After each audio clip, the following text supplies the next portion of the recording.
Welcome to Our Canada, Our Future. I'm Aaron Woodrick. On today's episode, we're going to be talking about the recent release of Canada's new foreign policy approach focusing on Asia, known as the Indo-Pacific Strategy.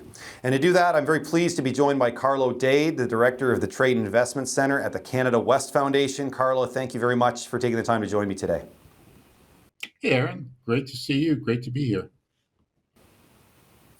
Now, Carlo, you are, of course, a veteran of the think tank circuit. You were previously the executive director of a Canadian think tank focusing on Latin America. So you're no stranger to these types of regional foreign policy strategies and the anticipation that precedes most of them. This new Indo-Pacific strategy was several years in the making and highly anticipated. So can you maybe summarize for us what you think are the main takeaways? Sure. Well, you're absolutely right. Second rodeo, different town. This time, the Indo-Pacific, or what we used to call Asia Pacific. So the main takeaway on this is the rise in thinking about how to deal with diversifying Canada's exports in a region of the world to which we would like to export more.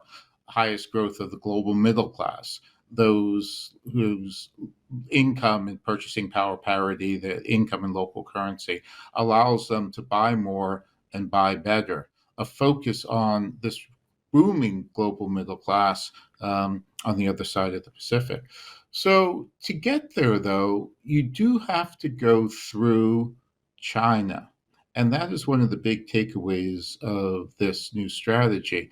It puts down on paper and kind of gels Canadian thinking about how not necessarily to deal with China directly, not about selling more to the Chinese market, but how to survive in a region and a world where China is the dominant economic power, where China is the dominant economic influence that moves markets into what you want to sell, where China is the dominant political or a regional political force, where China is literally building the roads, the ports, the railroads that will move goods that we want to sell around the world. So the first thing about the strategy is thinking about how to survive as an exporter, as an export-dependent economy in a world where China is such a large force. So obviously there are the political issues, the security issues with China,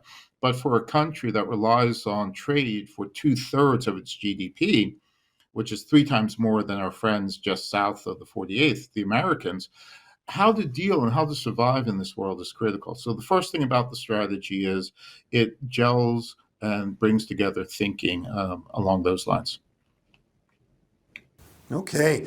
And I guess the next question is, and you've already mentioned obviously the importance of the commercial relationship with China, but you've also alluded to the, concerns about security and other challenges that China may pose to Canada. So in your view, does this strategy get that balance right? Does it acknowledge the commercial importance, but also the other challenges and threats even that China may present to Canada?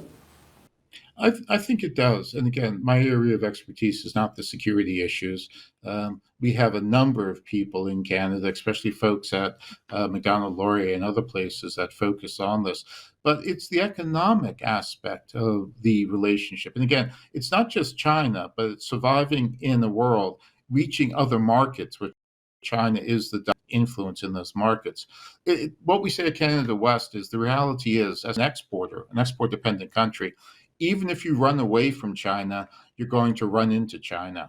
So the security issues, I won't go into those, but certainly we haven't done enough thinking in this country about how we as an export dependent nation survive in a world where China is the dominant economic influence. And as I mentioned, is literally building the ports and bridges that take our goods. So I think the importance of the strategy is to move economics to a more prominent position. The security considerations obviously impact the economic, and we can talk more about that, the securitization of trade, the Americans pushing an agenda where security trumps trade.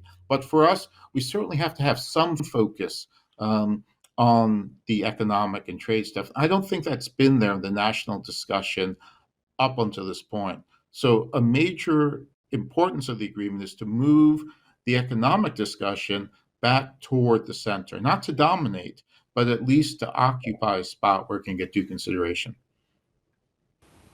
Fair enough. We're going to take a short break and be right back.